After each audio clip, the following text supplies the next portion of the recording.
bites hard in the Isdalen Valley. It is a place of rugged, unforgiving beauty, a gouge in the earth near the coastal city of Bergen, Norway. The locals have a different name for this place, a name whispered with a mixture of superstition and historical dread. They call it the Valley of Death. It was known as a place where hikers might lose their footing on the treacherous, moss-slicked stones, or where those seeking a permanent end to their troubles might go to never return. But on a freezing Sunday afternoon, November 29th, 1970, the valley lived up to its grim moniker in a way that would haunt the nation of Norway for over half a century. Two young girls, sisters enjoying a reprieve from the gloom of the Nordic winter, were hiking up the rocky slopes. They were looking for adventure, perhaps imagining themselves as explorers in a wild frontier. What they found instead was a nightmare that would end their childhood innocence in a single, heart-stopping moment.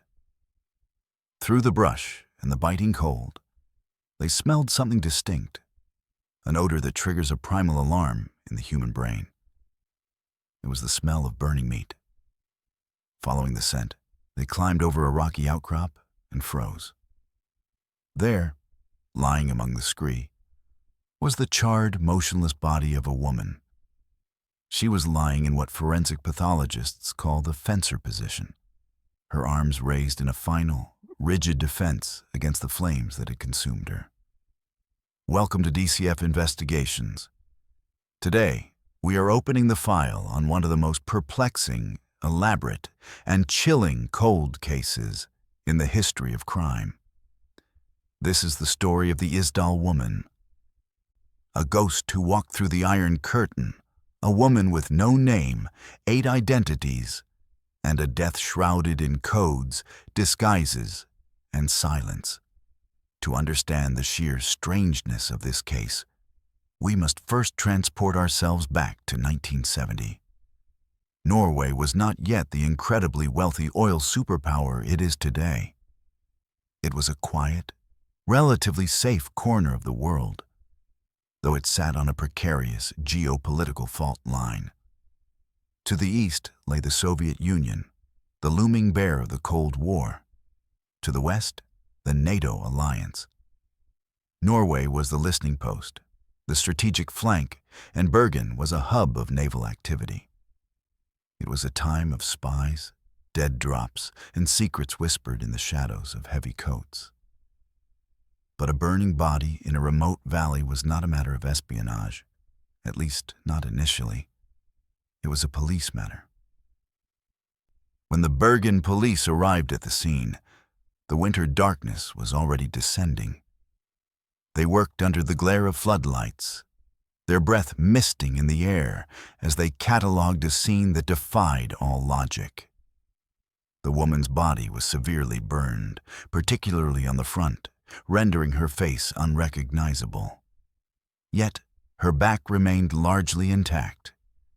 It was as if she had thrown herself backward away from a fire, or the fire had been poured upon her. But it was the objects surrounding her that immediately alerted the detectives that this was no ordinary hiker. Scattered around the body like a macabre ritual were a dozen pink sleeping pills, later identified as a brand called Phenomal. There was a packed lunch, untouched. There was an empty quart bottle of St. Halvard liqueur, and 2 plastic bottles that smelled faintly of gasoline. But the detail that sent a shiver down the spine of every investigator present was the clothing. Every single label had been methodically cut out. The tag on her shirt, the label on her trousers, even the brand marks on the interior of her clothes were gone. It was an act of total erasure. Whoever this woman was, or whoever had left her there, wanted to ensure that she could not be traced by something as simple as a laundry tag or a manufacturer's mark. They also found a silver spoon with the monogram filed off. The level of dedication to anonymity was absolute. Beside her lay a watch, its hand stopped, presumably by the heat of the fire or the impact of a fall. The glass was smashed. Jewelry was found loose next to the body, not worn but placed there. It was a tableau of confusion. Was this a suicide? If so, why the gasoline in the fire? Why the removal of the labels? Suicide victims rarely worry about the brand of their sweater being identified after death. This felt like a professional sanitization of a crime scene. The autopsy provided more questions than answers. The medical examiner found soot in her lungs, indicating she was alive when she started to burn. The concentration of carbon monoxide in her blood was lethal. Inside her stomach, they found not just a few, but over 50 undissolved sleeping pills. The toxicology report suggested she had ingested a massive quantity of phenymal and alcohol. But there was another detail, one that pointed away from a voluntary death.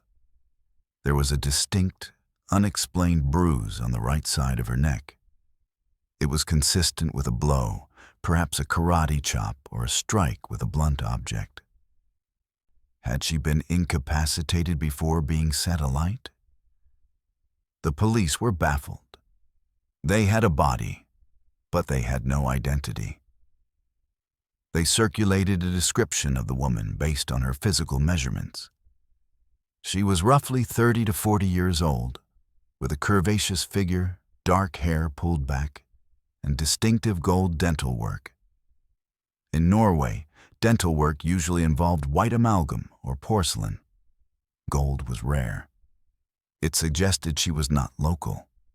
She was likely from Central or Southern Europe, perhaps Germany or France. 3 days later, a breakthrough occurred, or so it seemed. Police found 2 suitcases abandoned at the Bergen railway station. They had been checked into a locker days before the body was found. When detectives opened these suitcases, hoping for a passport or a diary, they instead found the toolkit of a master of deception. Inside there were clothes, all of high quality, and all, once again, with the labels surgically removed. But there was more.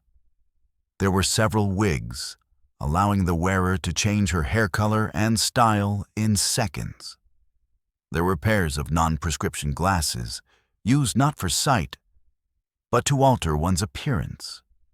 There was a variety of currencies: Norwegian kroner, Belgian francs, Swiss francs, British pounds, and Deutsche Marks.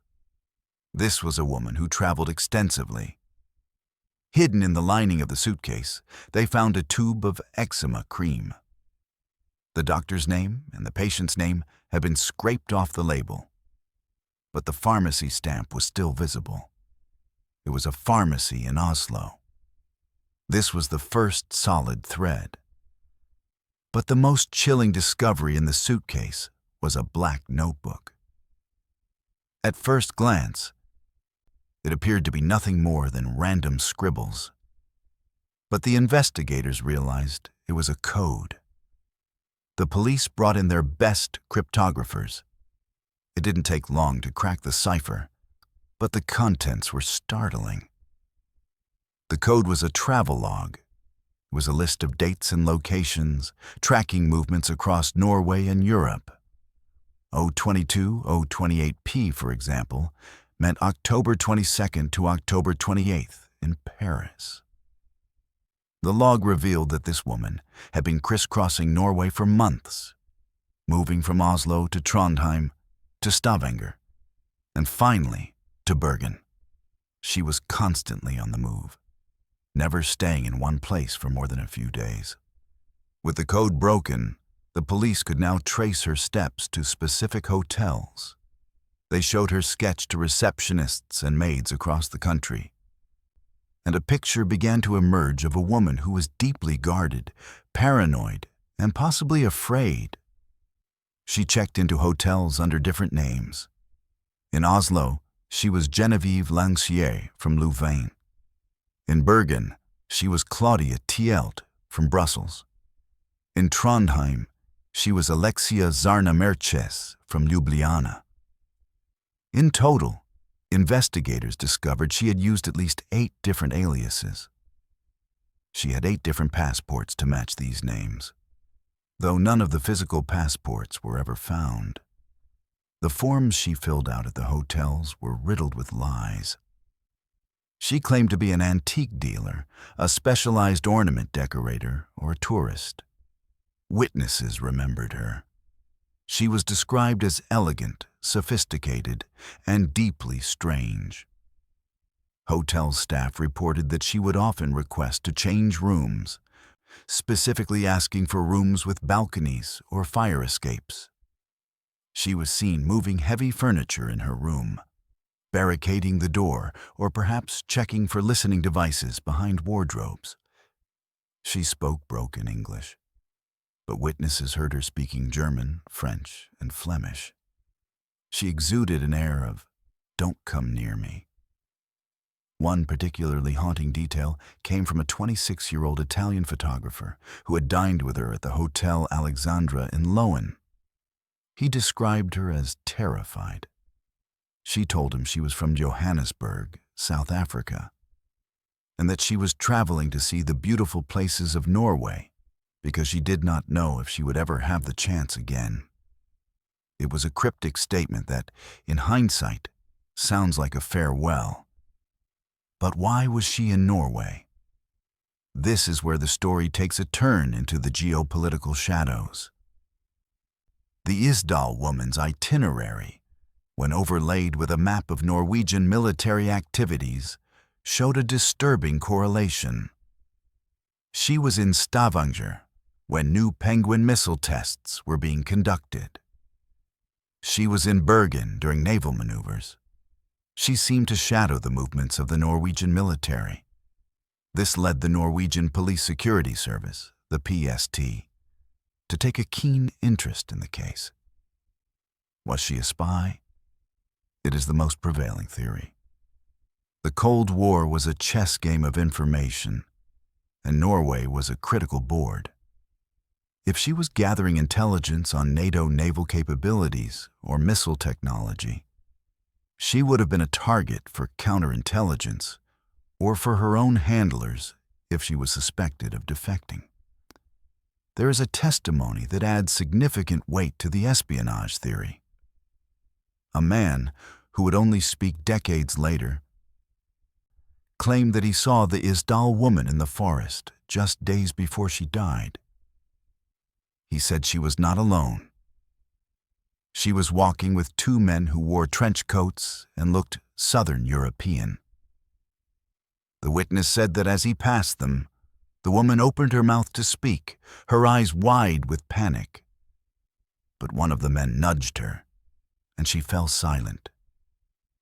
The witness reported this to the police at the time, but he was told to forget what he saw. He was told that the case would never be solved.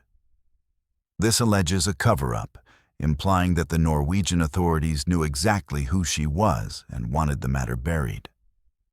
Let us return to the suitcases. Among the items was a plastic bag from a shoe store in Stavanger. This bag led police to the son of the store owner, who remembered selling a pair of blue rubber boots to a distinctive, well-dressed woman. Those boots matched the ones found near the body in Isdalen. This confirmed she was indeed the woman in the hotels, but it also established a timeline. She bought the boots, perhaps knowing she would be walking in rough terrain. Was she planning to hike to a meeting point? The investigation eventually stalled. The official conclusion in 1970 was suicide. The police posited that she suffered from paranoia, took an overdose of sleeping pills, and set herself on fire. The case was closed, the file archived. They buried her in a zinc-lined coffin, a requirement for bodies that might need to be exhumed or transported later. in a lonely grave at the Mullendal Cemetery in Bergen. There were no family members present. The only attendees were police officers. The priest read a simple service for the unknown woman. But the story did not stay buried. For decades, the mystery of the Isdal Woman festered in the Norwegian consciousness. It became a piece of folklore, a campfire story. Then, in 2016, almost 50 years later, the case was blown wide open again. Journalists from the Norwegian broadcaster NRK, in partnership with the BBC World Service, decided to reopen the investigation. They launched a podcast and a multimedia project called Death in Ice Valley. They did what the police of 1970 could not do. They applied modern science to the old evidence.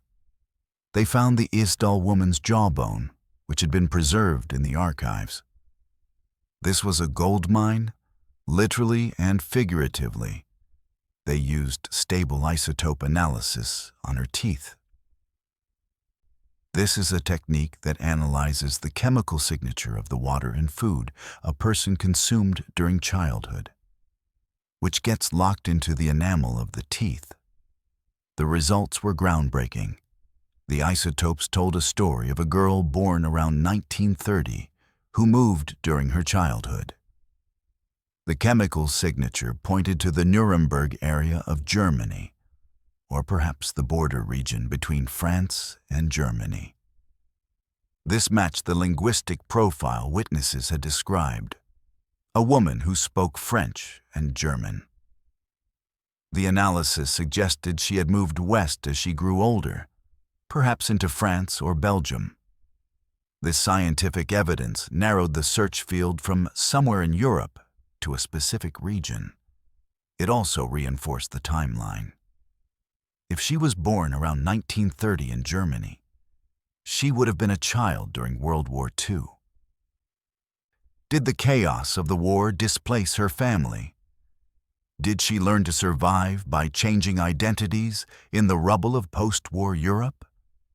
The modern investigation also utilized DNA technology. They extracted a full DNA profile from the tissue on the jawbone. The results confirmed she was of European descent, likely from the area indicated by the isotope analysis. This DNA profile was run against missing persons databases, but as of today, there has been no direct hit. This suggests that whoever she was never reported missing. Or perhaps her entire family was gone. The NRK team also uncovered strange anomalies in the original investigation. They found that the police had tracked down the Italian photographer, but his statement was kept out of the main report for a long time. They found that the suicide verdict was rushed, likely due to pressure from above. In the climate of the Cold War, a dead spy was a diplomatic nightmare. A suicide was a tragedy, but a manageable one. If she was a Soviet agent, admitting she was murdered on Norwegian soil would have caused an international incident. If she was a Mossad agent, another popular theory given the time period and the use of false passports, the implications were equally messy. There is a theory involving the Lillehammer affair, which happened just 3 years later in 1973, where Mossad agents assassinated a Moroccan waiter in Norway, mistaking him for a terrorist. This proved that Israeli intelligence was active in Norway. Some speculate the Isdal woman was caught up in a similar operation, perhaps hunting Nazi war criminals or tracking Palestinian terror cells, and something went wrong. Let's re-examine the crime scene with modern eyes. The method of death is the biggest hurdle to the suicide theory. To swallow 50 pills is one thing. To then douse oneself in gasoline is another. But to wait for the pills to kick in and then light the match. It is excruciatingly painful and counterintuitive. And the bruise on the neck? The soot in the lungs means she breathed in the fire. It was a violent, agonizing end. Forensic experts consulted in the Modern Review suggested that the position of the items, the neatly placed jewelry, the bottles, could have been staged. If this was an execution, the killers wanted it to look like a ritualistic suicide or the act of a madwoman. They stripped her of her identity to ensure the investigation would hit a dead end. And it worked.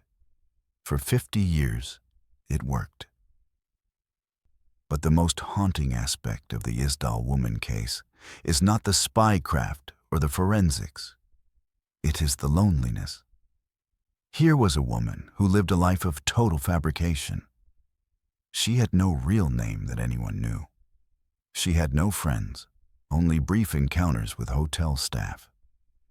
She ate alone, walked alone, and died alone in a frozen valley. The sketch artist who drew her face for the police poster recalled that he felt he was drawing a woman who was deeply sad. We must also consider the possibility that she was not a spy, but a high-end criminal or a victim of a crime syndicate. Was she part of an international check fraud ring? The multiple currencies and passports fit that profile too. Was she running from an abusive partner who had immense power? The fear she exhibited, the moving of furniture, speaks of a woman who expected someone to come through that door at any moment. As we stand here today, the Isdal Woman remains one of the few Jane Does to have gripped the world's imagination so tightly. The DNA is out there. The isotope data is out there. Somewhere, in a dusty attic in Nuremberg or Brussels, there is a photo album with her picture in it. Someone's aunt or cousin who went away in 1970 and never came back. The relentless work of amateur sleuths and professional journalists continues. There is hope that genetic genealogy, the same tool used to catch the Golden State Killer, will eventually give her back her name. Until then, she remains the woman in the ice, the enigma of Bergen, a silent witness to a time of secrets. Every detail we uncover seems to open 2 more doors of mystery. Why did she buy the rubber boots? Why did she use codes for her travel? Who was the man in the turtleneck seen with her? And crucially, why were the labels removed from her clothes, but the water bottles and liqueur bottle left with their labels intact? It is a puzzle where the pieces don't quite fit, suggesting that some pieces were taken away by those who left her there. The Isdal Woman serves as a grim reminder of the Cold War's human cost. Whether she was a soldier in the Shadow War or civilian collateral damage, her identity was the price she paid. The valley has grown over the spot where she was found. The moss has returned to the stones, but the smell of smoke and the mystery lingers in the air of Isdalen. This case forces us to look at the fragility of identity. Without a name, without a history, a person becomes a ghost before they are even dead. The Isdal Woman fought to keep her secrets, and in death, she achieved the ultimate victory. She is known to everyone, and yet known to no one. Thank you for joining DCF Investigations for this deep dive into the unknown.